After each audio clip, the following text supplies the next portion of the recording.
Je vous invite à replonger dans ce cours, hein. Alors, ça va être le dernier cours pour cette année. Le prochain jeudi, nous aurons un Zoom ouvert, donc je vous l'annonce déjà maintenant, où nous nous retrouverons pour partager un peu tout ce qu'on a vécu dans l'année. Voilà. Pour ce soir, on va revoir que toutes les acquisitions du Christ, autant sa mort que sa résurrection, eh bien, elles sont bien pour nous, l'Église. Et on a vu que le plus important de l'acte rédempteur sur la croix, on parlera de la mort du vieil homme, de la résurrection de l'homme nouveau. On a beaucoup vu aussi le fait qu'on est revêtu de cet homme nouveau, créé selon Dieu, dans la justice et la sainteté que produit la vérité. Tout cela, on l'a beaucoup vu en amont. Et on va juste se redire que cette opération secrète, capitale, parce que tout cela, c'est d'une certaine manière caché, il faut rentrer dans la révélation, eh bien, c'est l'acte majeur de la foi chrétienne et qui est pour nous réalisé gratuitement. C'est quelque chose qui est mystique, mais qui est réel. Voilà. Et donc, aujourd'hui, je vais revenir sur le rôle de la conscience spirituelle de l'homme nouveau et le fait de le rattacher étroitement à son créateur. Le rôle de cette conscience. Vous voyez, je vais passer un petit moment sur la conscience parce que je trouve que c'est intéressant d'y revenir. C'est important de comprendre dans l'être spirituel que nous sommes un esprit qui a une âme, qui vit dans un corps. Eh bien, dans l'esprit que nous sommes, il y a cette conscience et c'est important de comprendre comment nous sommes faits. La personnalité humaine complète, euh, où est-ce qu'on la trouve, cette, on va dire, personnalité dont il est question? Parce que quand on va vous poser la question, peut-être vous allez discuter avec des personnes qui vont vous dire, et pas croyantes ou croyantes qui ne savent pas, et qui vont vous demander, mais au fond, qui sommes-nous? Comment est-ce qu'on est fait? Alors, on a un verset très simple qui nous l'explique très, très simplement. C'est 1 Thessaloniciens, chapitre 5, versets 23 et 24. Là, on a, c'est très clair, l'explication que tout votre être, l'esprit, l'âme et le corps. Vous voyez, on est fait de trois parties, la Bible est très claire, nous sommes un esprit qui a une âme qui vit dans un corps. Que tout votre être, l'âme, l'esprit, l'âme et le corps, soient conservés sans reproche à l'avènement de notre Seigneur Jésus-Christ. Celui qui vous a appelé est fidèle et c'est lui qui le fera. Donc là, on a vraiment dans ce verset la lumière, hein, pour expliquer qui nous sommes. Eh bien, ce verset-là, il nous l'explique. On voit que la trace de l'acte créatif de Dieu, on la retrouve dans Genèse, au chapitre 1, verset 26-27. On a souvent lu ce verset, je vous le relis juste pour mémoire. Et Dieu dit, faisons l'homme à notre image, selon notre ressemblance, qu'il domine sur les poissons de la mer, sur les oiseaux des cieux, sur le bétail, sur toute la terre et sur tout animal rampant qui rampe sur la terre. Et Dieu créa l'homme à son image, il le créa à l'image de Dieu, il les créa mâle et femelle. Donc cette déclaration, en fait, Dieu va révéler son intention pour vous et pour moi, et aussi pour la totalité de son plan, la mission, le potentiel, la passion, le dessein de l'humanité, il est dans ce verset. Nous sommes faits, créés à l'image de Dieu, nous sommes faits pour dominer, nous avons été créés comme Dieu, mâle et femelle. Tout cela, c'est extrêmement clair. Donc, on ne peut pas nous ramener sur une théorie de l'évolution, je ne sais quoi, qui n'existe pas. Et donc, l'homme, il a été à la fois créé. Je vais insister un petit peu dessus parce que je trouve c'est intéressant d'y réfléchir 3 minutes, hein. Euh, donc, l'homme, il est créé, il a été créé. En hébreu, bara, ça veut dire créé à partir du néant. Donc, vous voyez, d'une certaine manière, nous sommes créés. Alors, néant, c'est un mot, hein, voilà. Faites travailler votre imagination sanctifiée, le néant. Nous venons du néant. Mais il a été à la fois créé, mais à la fois fait. Et le mot fait vient de l'hébreu asa, qui veut dire formé à partir de quelque chose qui a déjà été créé. Donc, vous voyez, c'est très intéressant d'y penser. On est constitué à la fois de parties créées et de parties faites, créées du néant, si on peut appeler ça comme ça, et puis de choses faites. L'argile, c'est quelque chose qui existait déjà. Et ce mystère, il décrit comment l'Esprit de Dieu, il a créé l'esprit humain. Je trouve ça très intéressant d'y réfléchir. Ce qui fait que nous sommes une espèce de composite de la nature des attributs, des caractéristiques de notre source. Et vous savez que le mot source, le mot Dieu le créateur, source, ça veut aussi dire en hébreu Abba. Abba, c'est papa, mais c'est aussi source. Alors, cette vérité, elle est essentielle lorsqu'on parle de l'esprit humain. Quand on dit que l'homme a un esprit qui a été créé pour dominer, vous comprenez pourquoi. Si nous n'apprenons pas à vivre selon le Saint-Esprit, la domination, on va la retrouver partout. C'est pour ça qu'il y a la sorcellerie, il y en a partout. À partir du moment où nous sommes créés pour dominer, alors on va dominer de la bonne ou de la mauvaise manière. Bon, ça c'est un autre sujet, je n'y vais pas ce soir. Donc le terme source en hébreu, c'est le mot, donc je le disais tout à l'heure, Abba, que nous traduisons par Père. Dieu est notre source à tous et nous avons donc sa nature et sa ressemblance. Je vous ai mis quelques petits visuels, histoire de se faire plaisir. C'était la fête des pères il n'y a pas si longtemps que ça, et de penser que, eh bien, nous sommes tel il est, tel nous sommes. S'il est la source et que nous venons de la source, elle produit ce qu'elle est, la source. Donc, vous voyez ce mot Abba, Père, il est intéressant. L'homme a été fait à l'image de Dieu. Le mot image ne fait pas référence à une ressemblance physique, ce n'est pas de cela dont il s'agit. En hébreu, ce sont les mots tselem et demout qui signifient la nature essentielle, la copie, la caractéristique, l'essence. Donc, vous voyez, nous sommes faits à la caractéristique, à l'essence, à la nature essentielle de Dieu.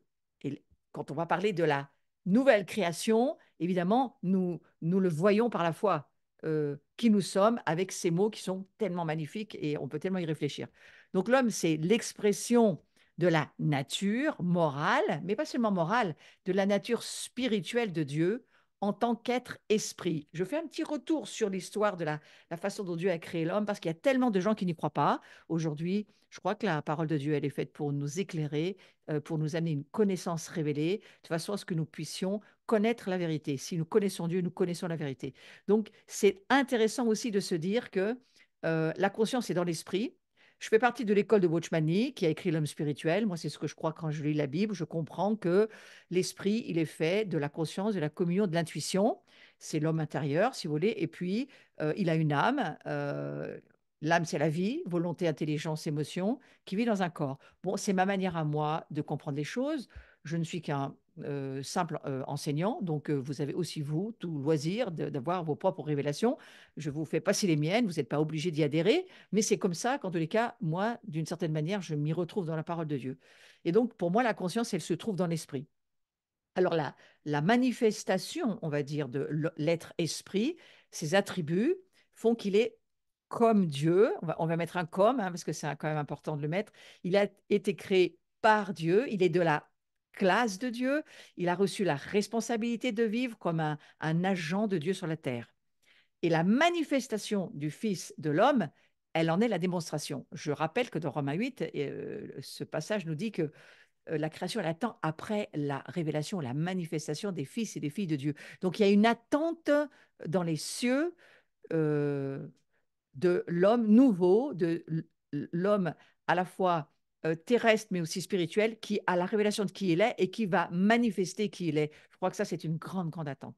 Alors Jésus a pris l'apparence, c'est-à-dire la ressemblance, alors j'y reviens pas, mais en termes de nature essentielle, de copie, de caractéristiques et d'essence, Jésus, il a pris l'apparence, la ressemblance, à la fois physique, mais pas seulement morale, de son Père. Et comme il est notre prototype, nous-mêmes, nous devons y réfléchir. Donc Jésus, il fut sur la terre à l'image de l'apparence externe de Dieu en tant qu'être humain. Oui, bien sûr il est juste venu manifester l'essence, la nature, la copie, la caractéristique de qui est son Père, qui était son Père. Il l'est toujours du reste. Donc il a été l'homme de manière unique, et l'homme que nous sommes, hein, nous ressemblons en fait à cette structure intérieure de la divinité qui est composée du Père, du Fils et du Saint-Esprit. Nous aussi, nous sommes faits en trois parties, corps, âme, esprit, exactement comme le tabernacle. Le temple était fait du parvis, du lieu saint, du lieu très saint. Vous savez, Dieu, il a ses protocoles, il a sa manière de penser et c'est bien d'essayer de rentrer dans la manière dont Dieu voit les choses, parce que ça nous aide aussi, nous, à comprendre comment nous sommes faits. Alors, à cette ressemblance a été créé l'homme, c'est à la fois une unité en trois parties, hein, composée d'un esprit, d'âme et d'un corps, et l'homme, de manière unique, eh bien, il représente Dieu dans la création, sur laquelle ce dernier lui a donné la domination. Alors, ça aussi, hein, c'est une grande responsabilité. Euh, Dans mon enseignement sur le pardon, la dernière journée que j'ai faite, vous pouvez retrouver cet enseignement sur ma chaîne YouTube si vous ne l'avez pas écouté, je me rendais compte que, au fond, Dieu nous donne cette responsabilité, comme je viens de le dire, de dominer, mais de quelle manière? Eh bien, à qui tu pardonnes, dit Jésus à ses disciples, je pardonne. À qui tu ne pardonnes pas, je ne pardonne pas. Donc, on a une immense responsabilité de dominer en termes de, on va dire, exercer l'autorité de Dieu sur la terre en étant rempli du Saint-Esprit et en laissant vraiment la pensée divine gouverner pour nous, avec nous, hein. Donc, c'est de cela dont je parle. On n'est pas fait pour dominer les autres, bien sûr que non. Alors, l'esprit, juste quelques petites choses très simples, mais quand même pour se souvenir que l'esprit vient du souffle que Dieu a insufflé en l'homme. Lorsque Dieu a soufflé en Adam, hein, il en a résulté l'esprit d'Adam. Le mot esprit, souffle, c'est le même mot en hébreu et en grec, le roar. Le corps, c'était fait d'argile, vivifié par la vie divine, et puis l'âme qui a été le résultat de cette union entre l'esprit et le corps. Donc le modèle de la nouvelle création, c'est que Dieu, par son esprit, il dirige l'esprit de l'homme. Et on le revoit bien toujours dans ce verset que je vais redire, que tout votre être, l'esprit, l'âme et le corps, soient conservés. Alors, certaines versions disent sans reproche. Là, dans la version que je vous ai mise sur le visuel, c'est complet. Donc, c'est cela que ça veut dire. Pour représenter l'esprit, j'ai eu un petit peu de mal, vous voyez. Alors, j'ai mis cette espèce de, voilà, je ne sais pas, cet être qui vole, mais sachez que le Saint-Esprit, c'est une personne, c'est ni un cheval, ni un oiseau, ni rien du tout d'autre. C'est une personne dans la triunité, le Père, le Fils et l'Esprit Saint. Nous sommes faits à leur ressemblance. Et d'une certaine manière, eh bien, il est, lui, une personne qui vit en nous, parce que c'est comme ça que Dieu l'a prévu. Donc l'esprit de l'homme, il va alors pouvoir diriger son âme et l'âme, et bien entendu, conduire le corps. Notre esprit ne contrôle pas directement notre corps, il le fait à travers notre âme. Sans doute que dans le millénium, plus tard, lorsque Jésus sera revenu, moi, il me semble qu'il y aura peut-être un autre fonctionnement, pas sûr que l'âme fonctionne de la même manière, mais pour le moment, c'est comme ça que ça fonctionne. Donc l'esprit, il est conscient de Dieu, l'âme, elle est consciente du moi, et notre esprit, et le corps, il est conscient du monde, hein. C'est important de comprendre cela. L'esprit, c'est vraiment la conscience de Dieu. C'est pour ça qu'on parle de la conscience. Et je vais revenir sur la conscience parce que ce sont vraiment des choses importantes qu'il faut remettre dans ce cours de la nouvelle création. Mais l'esprit, c'est vraiment ce qui a conscience de Dieu, l'âme conscience du moi, et le corps, lui, il est conscient du monde. Et le mot esprit et souffle, je le redis, c'est le même mot en hébreu et en grec. Quand une personne est absorbée par elle-même, eh bien, elle vit dans le domaine de l'âme. C'est très caractéristique. Une personne qui est égocentrique, qui vit à partir de son ego, elle n'est pas christocentrée, elle est égocentrée. On est sûr, à peu près sûr, que cette personne, elle vit depuis son âme. Et quand nous vivons dans le domaine de l'esprit, nous sommes libérés de cet égoïsme, de cet égocentrisme. On n'est plus centré sur nous. Vous savez, parfois, il faut juste écouter une personne nous parler, puis on se dit, ah, là, ça vient pas du domaine de l'esprit, ça vient du domaine du psyché, c'est-à-dire de l'âme. Ce qui vient du domaine de l'esprit, c'est du domaine du pneumatikos. Alors, j'ai des enseignements aussi intéressants sur le psyché, le pneumatikos. Je crois que l'enseignement s'appelle Qui suis-je? Et j'ai développé, discerner entre le charnel et le spirituel. J'ai des enseignements qui développent, si ça vous intéresse, allez l'écouter, vraiment cette différence entre le psychikos et le pneumatikos. On ne peut pas, sans cette connaissance de la vérité, s'y retrouver. Moi, je le fais rapidement parce que nous sommes dans le domaine de la conscience et la conscience, selon ce que je comprends, elle est dans l'esprit. Donc, l'adoration nous unit à Dieu, c'est intéressant de se le redire aussi. L'activité par laquelle nous nous unissons à Dieu, c'est l'adoration. C'est pour ça que c'est tellement important d'adorer Dieu. C'est la fonction la plus élevée d'un être humain. Elle est créative et tout comme l'union est procréatrice sur le plan physique, l'adoration, elle est procréatrice au niveau spirituel. Il faut absolument vivre de l'adoration, depuis l'adoration. C'est parce que nous adorons Dieu que nous recevons l'onction qui nous donne la direction, qui nous donne la provision. C'est important. L'adoration, c'est notre union. c'est là où notre esprit s'unit à l'esprit de Dieu. Et je vais rapidement vous dire quelque chose qui peut paraître dur, mais je le dis, l'Église ne peut être productive tant qu'elle n'adore pas. La seule manière pour une église spirituelle, hein, évidemment, et l'église est spirituelle, de produire quelque chose dans le monde de Dieu, dans le royaume de Dieu, eh bien, c'est de vivre l'union pour la communion qui va produire la production. Sans union, il n'y a pas de production. Donc évidemment que c'est par l'adoration que nous sommes unis à l'Esprit de Dieu et c'est l'adoration qui génère la créativité. Lorsqu'une église vit dans la communion, dans l'union avec Dieu, et que véritablement l'Esprit Saint est là, alors elle est créative, alors elle avance, alors il y a toutes les affaires du royaume qui peuvent se mettre en place parce que c'est le royaume qui est en marche. Donc si nous comprenons la différence entre le fait de vivre par la chair, c'est-à-dire par notre âme, et de vivre par l'Esprit, ça changera beaucoup de choses dans notre vie. Notre esprit, lors de notre expérience du salut, c'est une évidence, il est rendu à la vie. Je vous dis des choses que vous savez déjà. Nous sommes de nouveau vivants en esprit, en Christ. Et on va lire, juste pour mémoire, ce verset d'Éphésiens 2, euh, chapitre 2, versets 4 à 6. Mais Dieu, qui est riche en miséricorde, à cause du grand amour dont il nous a aimés, nous qui étions morts par nos offenses, nous a rendus à la vie avec Christ. On ne peut pas revenir à la vie sans Christ, hein, avec Christ. Et c'est par grâce que vous êtes sauvés. Il nous a ressuscités ensemble et il nous a fait asseoir ensemble dans les lieux célestes. Ça, c'est un petit peu plus loin. Donc, vous voyez, en Jésus-Christ, toujours, c'est pas un jeu, c'est un nous. Nous sommes rendus à la vie. Nous sommes assis avec Christ. Nous sommes appelés à gouverner par le Saint-Esprit. Donc, Dieu nous rend à la vie. Il nous a aussi ressuscités, il nous a aussi assis dans les lieux célestes.